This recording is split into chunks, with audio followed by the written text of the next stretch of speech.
So this is the third setup that we have done with Piper. We're working on her dog reactivity.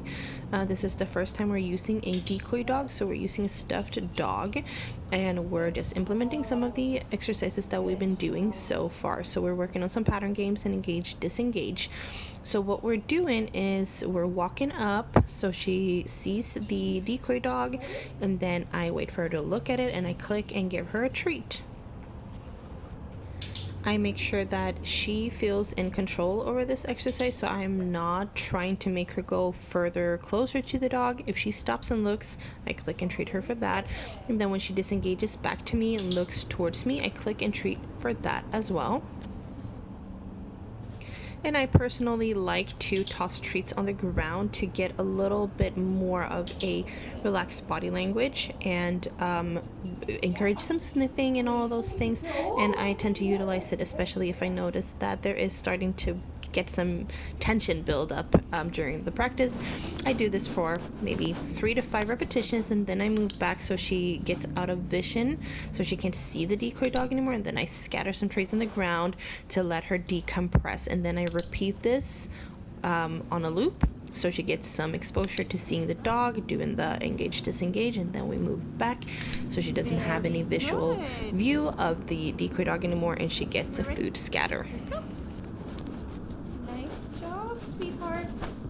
Nice job, sweetheart.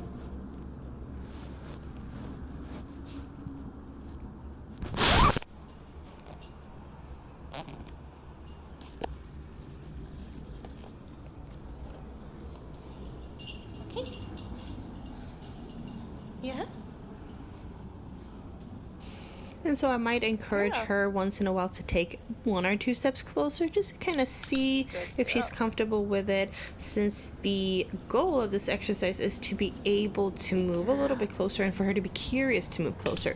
So we've been working on a 1, 2, 3 pattern as well, and I'm wanting to implement this here so that she can feel like she's in control over the choice to move closer to the dog, since she's very conflicted about other dogs.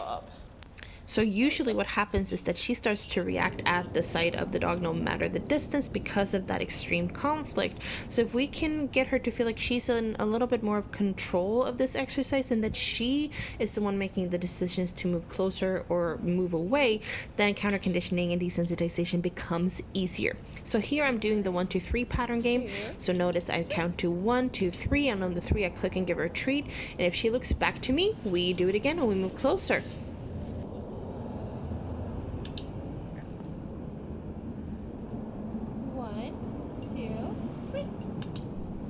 So what happens here is that she learns that at the sound of the 3 there will be a click and treat, and then we stop, and then if she looks at me we do it again and move even closer. But if she doesn't look back at me, if she looks away or starts to sniff or present any sort of displacement behavior or stress signal, we move away. And if I notice that she becomes kind of stationary and doesn't want to actually move further, I do some engage, disengage, and then I move away, toss some treats, make sure to reinforce heavily that bravery.